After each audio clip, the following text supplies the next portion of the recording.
I gotta say, I'm genuinely shocked how much of the discussion regarding the Acolyte has been centered on whether the Sith appearing breaks or does not break the established continuity. Honestly, to me, this is a very simple situation, one which is not only laid out in the films, but especially, if you choose to partake, the classic expanded universe. And one thing I've seen going around is that the Acolyte can be heavily contrasted with Star Wars Legends, which specifically kept the Sith fully in hiding. That is objectively wrong. We'll talk about that today. I'll give you guys a brief history of the Sith and their 1,000 years of hiding. But before I do, obviously, if you don't like the Acolyte, listen. For most of the season, I've been right there with you. There are so many things you can critique about the show. To me, it seems weird to focus in on the lore, especially when only partially understood. Alright, so let's start with the Sith and their disappearance. A lot of this information pertains specifically to Star Wars Legends. We know far fewer details from canon, but in short, about 1,000 years before the films, the Sith and Jedi have been battling scattered wars over thousands of years. The Jedi usually successful, the Sith usually temporarily defeated only to return. These two factions are basically sworn enemies, polar opposites. Anyway, at the Battle of Ruusan, all Sith are thought to be defeated by a weapon known as the Thought Bomb. And yeah, the Jedi thought they had wiped out every single Sith, and that was also by design. Darth Bane saw that the Sith, as an order, had become corrupted. He creates the Rule of Two, goes into hiding, and the Sith start their 1,000 years of exile. The Rule of Two, for those who don't know, basically says that there will be a master and an apprentice only, with the apprentice eventually supplanting the master. Now, some of you clever individuals are probably wondering, well, how does Yoda know about that if the Sith's perceived extinction came before Darth Bane's secret creation of the Rule of Two? And it's honestly an inconsistency. Anyway, over the 1,000 years, the Sith operated master to apprentice, until eventually you get Darth Tenebris, then Darth Plagueis, then eventually Darth Sidious. Again, that's in Legends, but the 1,000-year disappearance of the Sith is also key to Star Wars canon as it's established in The Phantom Menace. However, the Sith were not actually extinct, and that's one of the strangest things I've seen going around.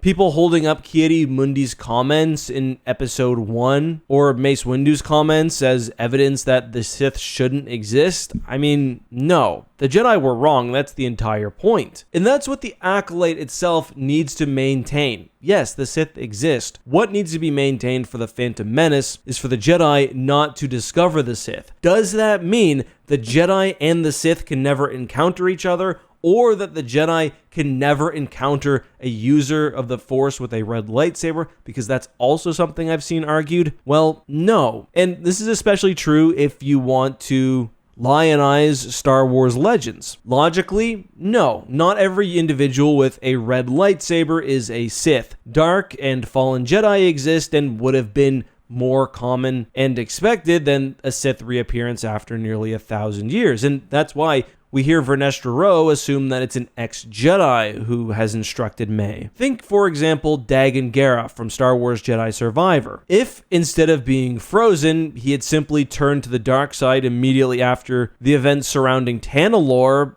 the Jedi would have seen him with a red lightsaber, they would have seen him use the dark side of the Force, they would not have assumed that he was a Sith, and the continuity of the Phantom Menace would have been maintained. We see that also many times in Star Wars Legends, alongside the actual appearance of Sith. Let's deal with that latter point first, because yes, although the Sith are in hiding, they do sometimes appear and they do use their red lightsabers. The thing is, they just generally leave no survivors. And we can look on both ends of the spectrum. For example, Darth Bane and the Sith were supposed to be dead, but about a decade after the events of Ruusan, Bane and his apprentice Zannah face off against 5 Jedi Masters in a full-fledged lightsaber duel on Tython, and they are successful. That's actually not unlike the situation we had in this most recent episode of The Acolyte, except we still have one survivor, Master Saul. He's going to need to die, or at least be prevented from speaking with the rest of the Jedi. But yeah, during the duel on Tython,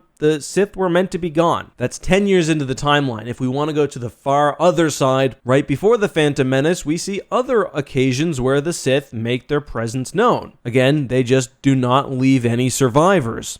Part of the reason why I'm surprised by the backlash from people who know the lore is that lots of this is actually contained in very popular Legends books like Plagueis.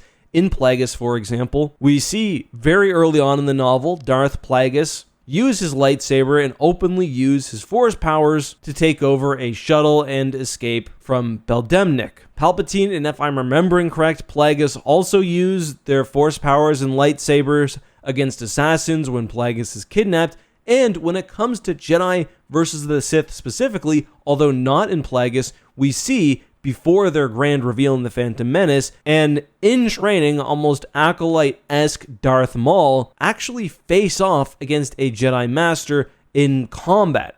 He uses his lightsaber. I'm talking specifically about his duel in Star Wars Tales 10, when he faces off against the Twi'lek Jedi Master. So that's the other end. So I've told now stories of Sith engaging Jedi in the years immediately subsequent to the Sith's supposed disappearance and right before they make their presence known with their return. The reason why we don't know more about the Sith in between those 2 points is honestly just because in Star Wars Legends, there weren't many stories set in the post-Ruusan, pre-The Phantom Menace era. Like, there wasn't really the same sort of High Republic storytelling era. And most of the Sith, believe it or not, between Bane and Palpatine are only really briefly mentioned by name, often in the novel Plagueis. But undoubtedly, the Sith of this in-between exile era would have had some interaction and some fights with the Jedi. They would have done this for their part in furthering their grand plan. They would have done this probably to help select apprentices, and some may have even had greater ambitions. While the Sith did lean heavily into secrecy and integrating themselves into powerful parts of the galaxy, they were definitely still sometimes getting their hands dirty.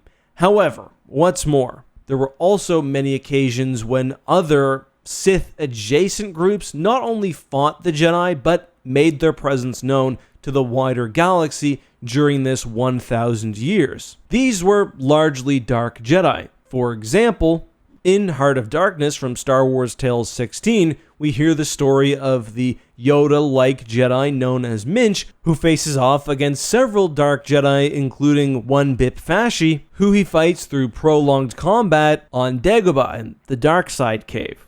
Now, this is obviously different than the Acolyte if we are going to assume that the character is a Sith, but it's just sort of evidence that the Jedi can see somebody with a red lightsaber and not immediately jump to the Sith returning. Now, if you think thematically that that's stupid and that it takes away from the Phantom Menace, I actually quite understand that point, especially if they're seeing and reporting on, red-bladed Jedi running around all the time. But objectively, there's evidence for that. I mean, we're talking a gang of Dark Jedi in this story, and I will say that's also not what they're doing with the show. Obviously, Saul will have to be prevented from spreading the truth. There are also other dark side groups, like the Prophets of the Dark Side, but that's a basic overview. Hopefully you guys found this helpful, and again, this isn't supposed to be me convincing you that the Acolyte is good. I'm not saying that. I'm simply trying to clear up what I think is a surprising amount of misinformation. Just my thoughts, though. Let me know yours, of course, down below.